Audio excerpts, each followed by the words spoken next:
What is going on, everybody? Welcome to Sports Talk with Brodes. And today, January 17th, on Wednesday, I woke up and I just had a different feeling inside of me.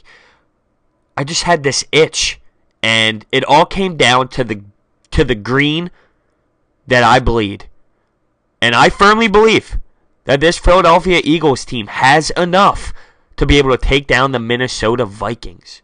What I did for this episode last night, I tweeted out, I wanted to hear from you guys. I wanted you guys to call into the show, very easy to do, using your voice memo apps on all iPhones, recording yourself and sending it to me at sportsandbrodes@gmail.com.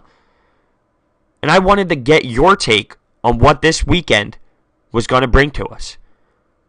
How are the Birds going to match up against this Viking squad? Do you think we can win this? And I've gotten responses back from people, and I appreciate it. You can see my tweets on Twitter at sportsandbrodes. I've just been listening to a lot of people, and especially on the media. We are the underdogs. Not a lot of people out there think that we can get it done nationally. A lot of people oversee us. They see the problems at quarterback. That's the only problem I see. I don't understand how you can look at this Eagle squad and say that there's any other issue besides the quarterback. And I get that the quarterback is a huge one. But if he played the way he managed the game against the Falcons, I don't understand how that's going to be a problem against the Vikings. Now, the Vikings have a phenomenal defense, and it's going to be a lot more of a struggle than the Falcons' defense when it comes to moving the football. But Doug Peterson has had a great year so far as a head coach. He's up for Coach of the Year, and pretty much, in my opinion, although it's biased, has it in the bag. But he's going to game plan a whole entire new strategy to be able to defeat this Viking squad. He's not just going to sit there and run the same exact thing that we did against the Falcons. He knows that. He knows that the Vikings are going to dissect everything we did against the Falcons, just like we're going to dissect everything that they did against the Saints. I'm going to kick off with our first caller here, Buddy in Winnipeg. Buddy, you're on Sports Talk with Brodes. Hey Brodes, Buds from Winnipeg here. Just want to get your thoughts on the matchup here with Minnesota.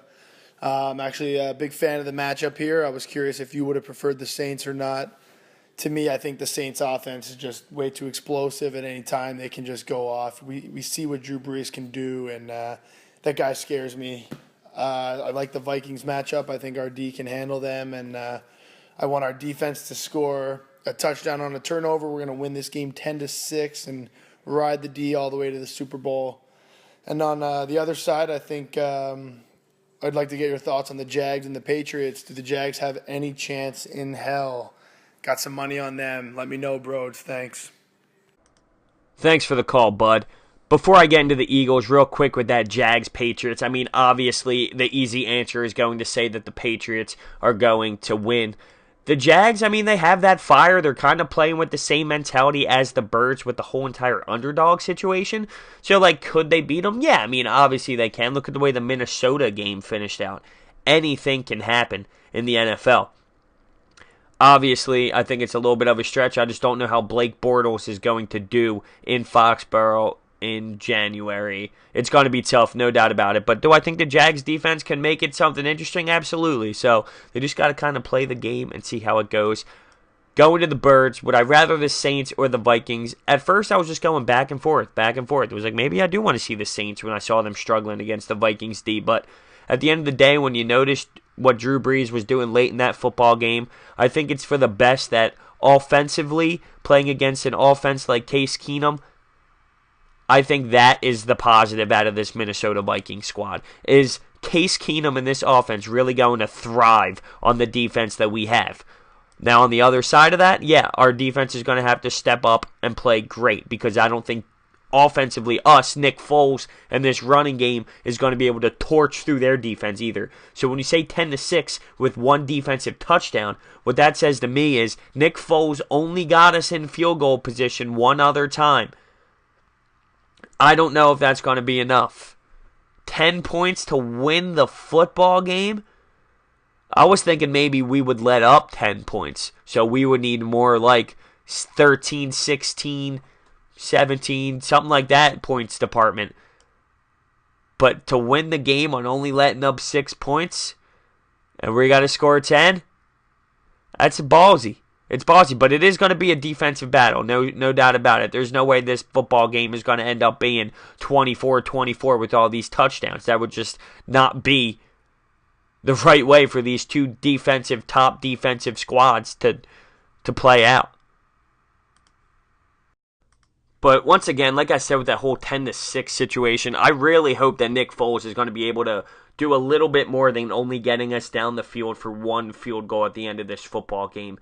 I mean, it's going to be tough, no doubt about it, but I have faith in Doug Peterson that he will be able to game plan for this game and see where it takes us. Now, there is something going on around Twitter right now with Eagles fans. There is a viral tweet that went around. It is someone who was upset that the Eagles have a chance to win the Super Bowl without Carson Wentz. He doesn't want the Eagles to win the Super Bowl unless Carson Wentz does it. He doesn't think it's deserving for Nick Foles to be able to win the Super Bowl. Now listen, that is just ridiculous. Are you kidding me? This isn't the Philadelphia Carson Wentz's. Okay, that's the Philadelphia Eagles. And we haven't won a Super Bowl yet, and you're telling me you're getting to the point where you're picky and you don't want it because Carson Wentz isn't the quarterback? You don't want to win it because our quarterback is our backup right now and Nick Foles? It's not worthy enough for Nick Foles to win us the Super Bowl? What are you saying? That's stupid. That's got to be somebody just trolling the internet, no doubt about it. That can't be a true statement and a fact, but people are freaking out about it, as they should. Who are you to say that's not worthy of winning the Super Bowl because of the quarterback at hand? I want the parade. I want the Super Bowl. I don't care who is the quarterback. I'm excited for this football game. I really am. I can't believe it's taking this long for the end of the week. It's only Wednesday. It needs to be Sunday at 6:40. I kind of like the late night. The second game, to me, that screams it's more important, more enjoyable for the fans. That's why the NFL put it on the late game. It's going to be more enjoyable. Although it's going to be a defensive battle. I'm just excited. I think it is a possibility that we can win this football game. I have faith. And it's funny because for everyone who's listening to me, you know when the whole situation happened with Carson, and after that I was just down in the dumps and I couldn't believe it. But this team is truly something special with these underdog masks. And Doug Peterson has showed me something I was so not ready to see from him this year, and that makes me really happy. Speaking of coaches, Ben McAdoo, are you ready for this? The Cleveland Browns are looking for this man as their offensive coordinator. That is the problem with the Browns right there. I don't care if he ends up being successful. He won't be. There's no way. What are you thinking? Did you not just see what happened? Did you not just witness what happened in New York? That was the worst season the New York Giants have had in years with Ben McAdoo. You really think this man's going to be your best offensive coordinator? Come on. Cleveland, come on. That's the problem. And it starts in the management. It starts with hiring the head coaches. It starts with hiring the coordinators. Get real with this. Ben McAdoo is the offensive coordinator.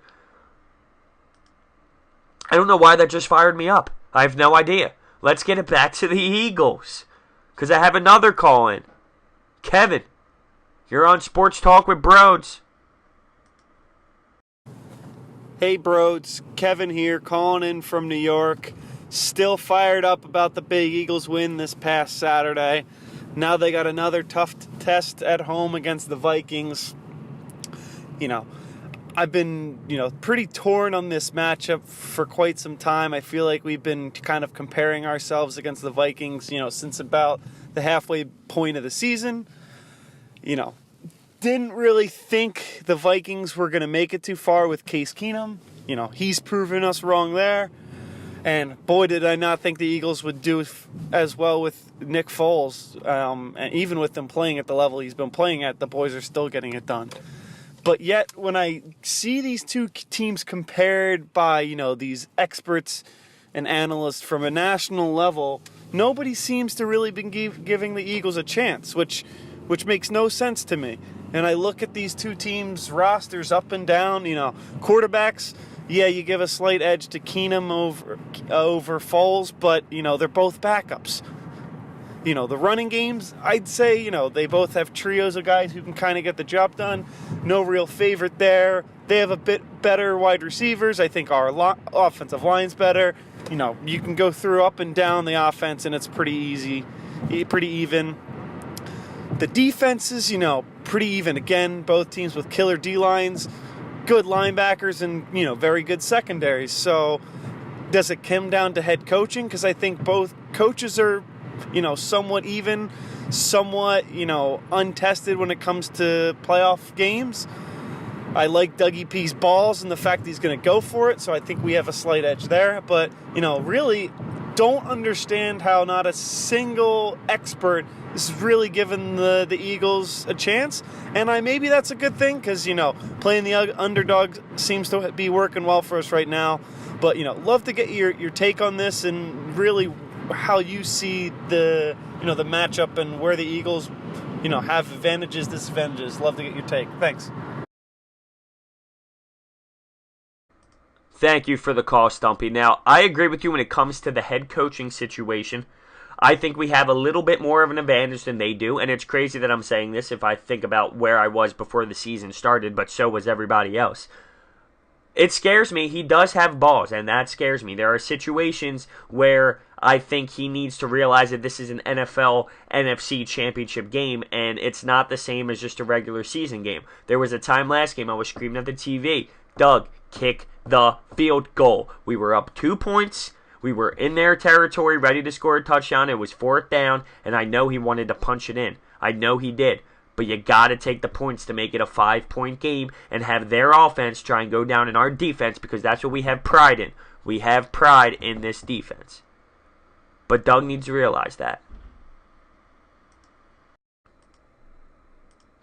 There was a call this past week on Philly Sports Radio where somebody said, if we score on the first early couple drives and we make it 6-0, do we go for 2 to make a statement? Does Doug go for 2? Are you serious? Is this Madden? You don't go for it for 2. But that's the kind of stuff that comes into our minds because we're talking about a coach like Doug Peterson.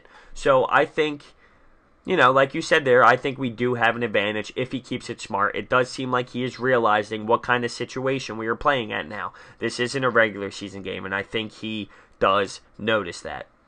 Now, when it comes to the quarterback situation, you brought up Case Keenum. And you're right, he's been in the mojo a little bit. He's been in the loop a little bit more with this Viking squad when Nick Foles was just thrown in late.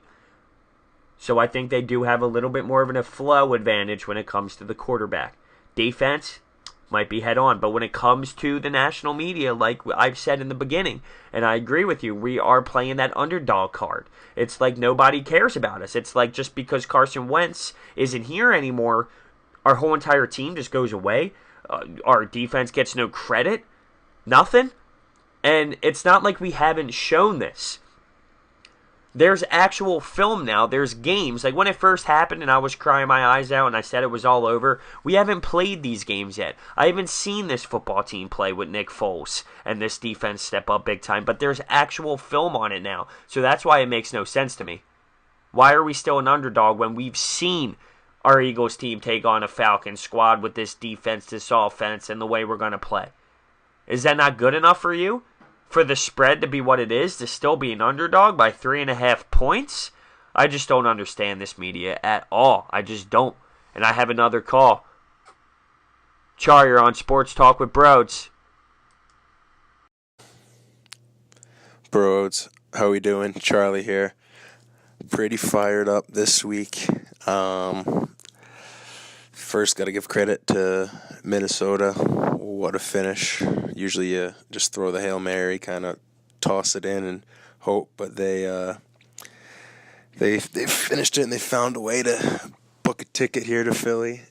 But looking at the matchup here, I think it's pretty interesting.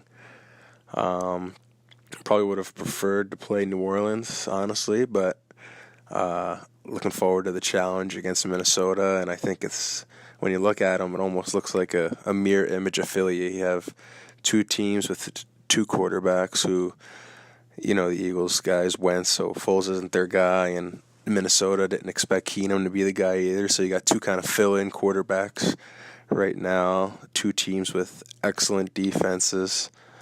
So I think it'll be a very good game, very close game. But got to give the edge to the Birds playing at home in front of the fans in the cold weather. Yeah, I know it's cold in Minnesota, but I think they have the new stadium there, so it's not completely outdoors. And I think the Birds and the boys get it done here at home. Nicky Foles has been good so far. I think the Birds win here. Want to go with, let's go with a 20-17 win at home to send the Eagles to the Super Bowl against probably Tom Brady and the Pats, and then call again, and we'll go from there. Unreal call. Thank you so much. And I just want to agree with you that when you said that score right there, when it comes to 20-plus points, that's what's going to have to happen, I think. I think we need to score a little bit more points than that 10-6 game. I really do, because I just think the way it's going to play out, Case Keenum and that offense does move the ball a little bit. I mean, they're just not absolute garbage. So I think we're going to need to score a little bit more than 10 points to win this football game. Now, are we going to give up 17? I don't know about that. I think we're more in the middle, because there's no way in hell I think we're putting up 20 points against this Vikings defense. So I think it's going to be more of a medium. Maybe we get that 17 points, and we give up 13 or 14 points. But regardless, I agree. We have the opportunity right here, and we are staring in the face a Viking squad that looks just like us. Absolutely a mirror image of this Philadelphia team.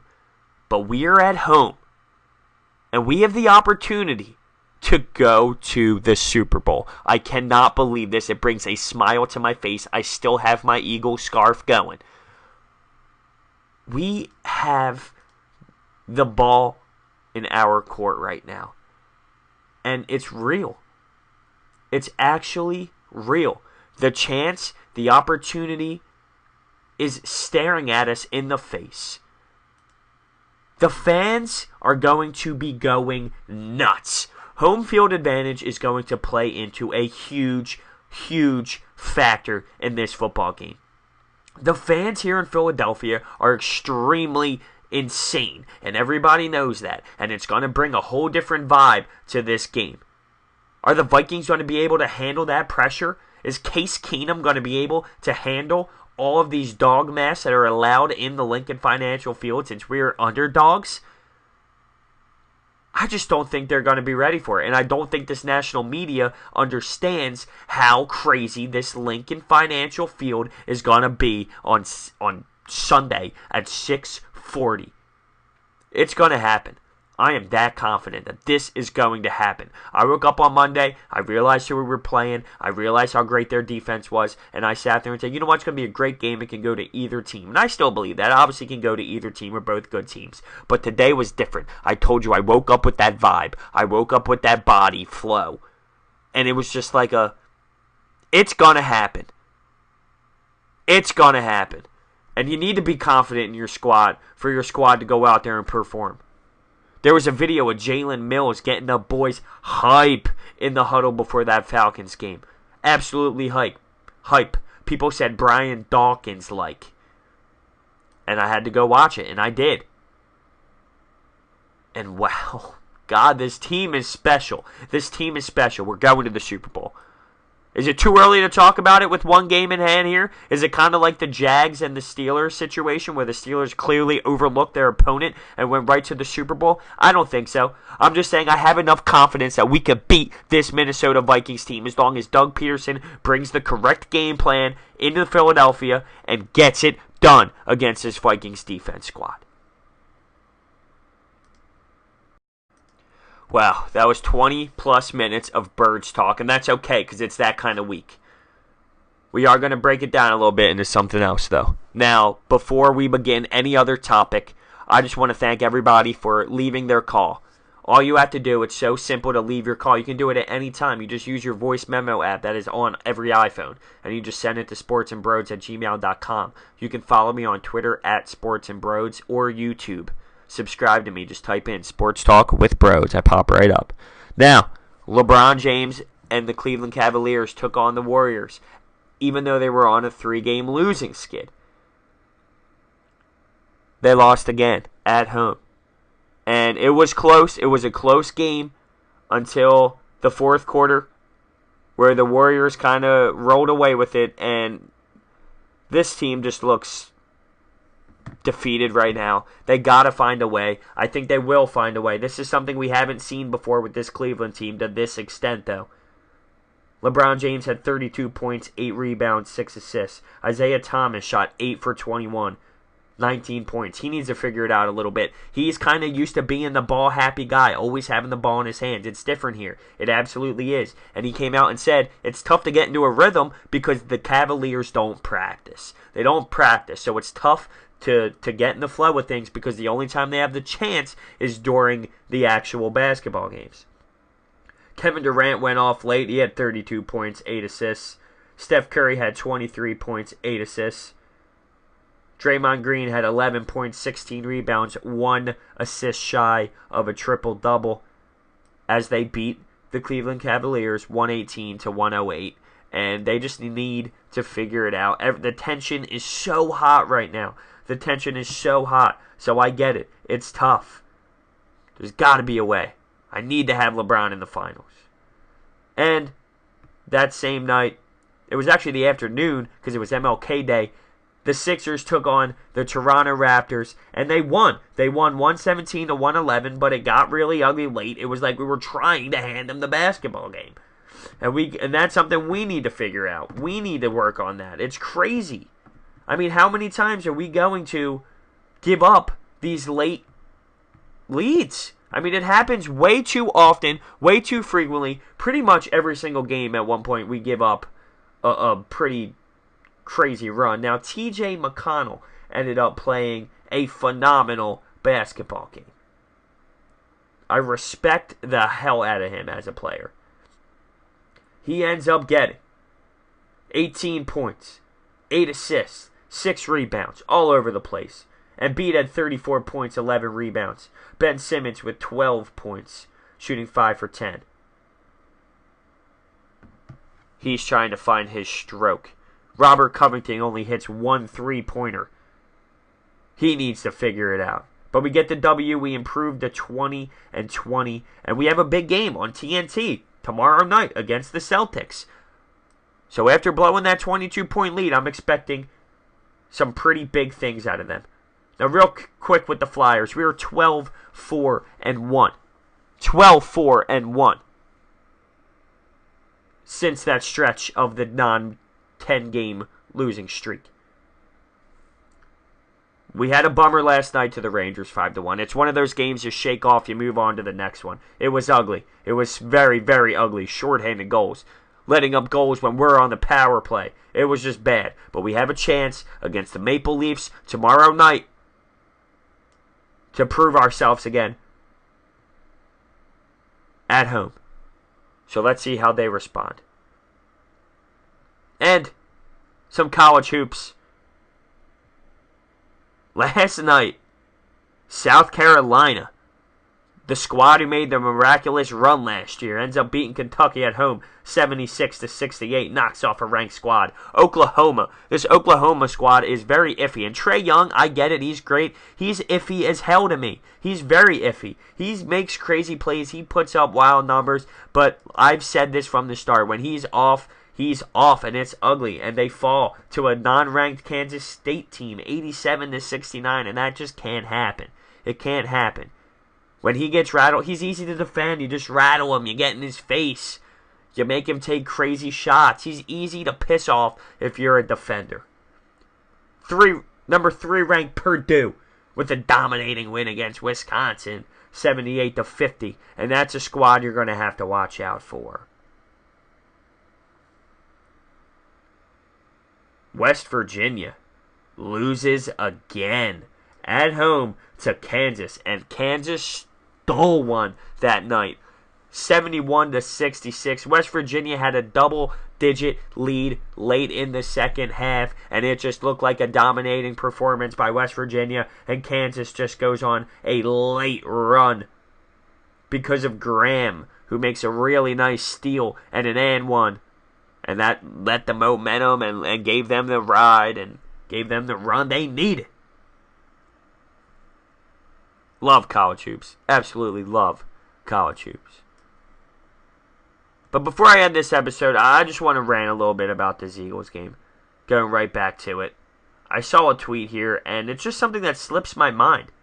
It slips my mind all the time. Let me find this tweet that I liked. Here it is. They've lost their future Hall of Fame left tackle.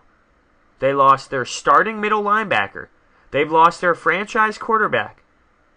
And you're standing up there with one game left to go to the Super Bowl. Obviously, there is something going on in that locker room that is truly special. And I just always keep forgetting that. I mean, we don't have Jason Peters, Darren Sproles, Jordan Hicks, Carson Wentz. And we're doing this great. And our coaching staff is doing that well. I'm giving praise to this coaching staff. I really am. And it showed me a lot. This past week against the Falcons, it showed me a lot. I'm just excited to see where this is going to go.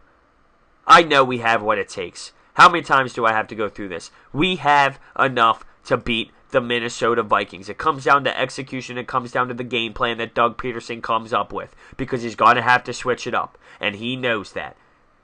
Are we going to be able to just keep running it, RPOs and running it, and RPOs and quick throws and quick runs through this defense? Is that going to work? Especially with them knowing that that was the game plan against the Atlanta Falcons. Is it going to be enough?